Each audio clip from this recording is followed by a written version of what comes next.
Hi everyone, this is Chiwei from One Dog Wolf, and in this video I'm just going to show you how I change colors while crocheting in the round for this peppermint candy. I've already worked the first two rounds of the peppermint candy. I haven't joined them yet, and this was all done in one color. The first thing I'm going to do is join my round with a seamless join, and then pull tight. And then I'm going to bring up my next color, which is red.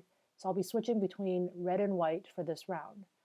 So I'm going to wrap my red yarn around my hook and pull through the last white stitch and then make a chain with my red yarn. And then what I'm going to do is take my white and pull that tight, and then you'll see that stitch just disappear back into the round.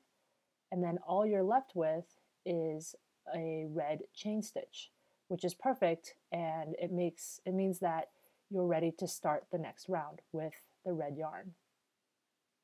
Okay, so our first stitch is a single crochet. We're going to start with just insert your hook into this stitch for a single crochet, but don't actually complete the stitch. You're going to move the red yarn back and then bring up the white and complete the stitch with the white. So every time you change colors, you're going to be working a half completed stitch and then completing the stitch with the next color that you're switching to.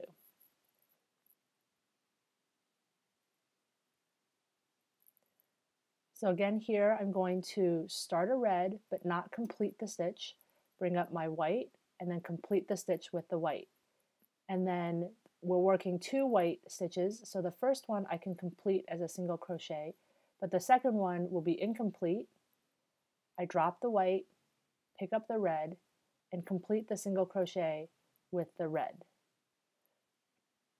And it looks like the white stitches are really loose, but what happens is when you pull up the white again, just give it a little bit of a tug, and that will tighten the stitch before it, and just make sure that all of your stitches are even tension.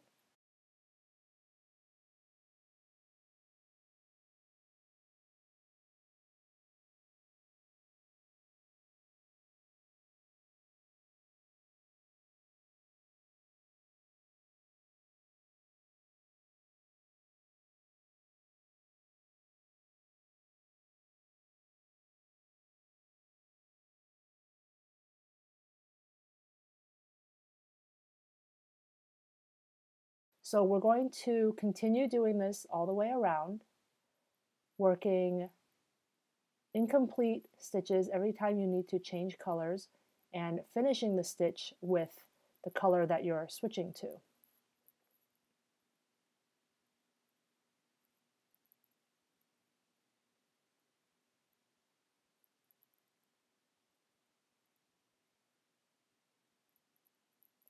And then as you come to the last color change, the second to last color change, you'll be working a white single crochet, and then the very last stitch is a white single crochet, except again you don't finish and switch over to the red yarn because we'll be doing the seamless join with the red yarn.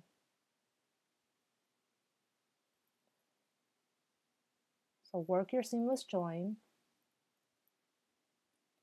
and then pull tight, and you've completed this round of a peppermint sort of spiral. And because you've joined the round in red, you don't have to switch colors at this point. You can just make a chain and then start work on the second round, which starts with a red stitch. For all of these stitches, I am not carrying the yarn behind me. I'm actually just dropping it. You can choose to carry the yarn behind in the stitches as well, but I'm choosing to just drop the yarn itself and pick it up again when I need to. And that's it. I hope you like this video. I would love it if you can subscribe to my YouTube channel. Thanks so much for watching.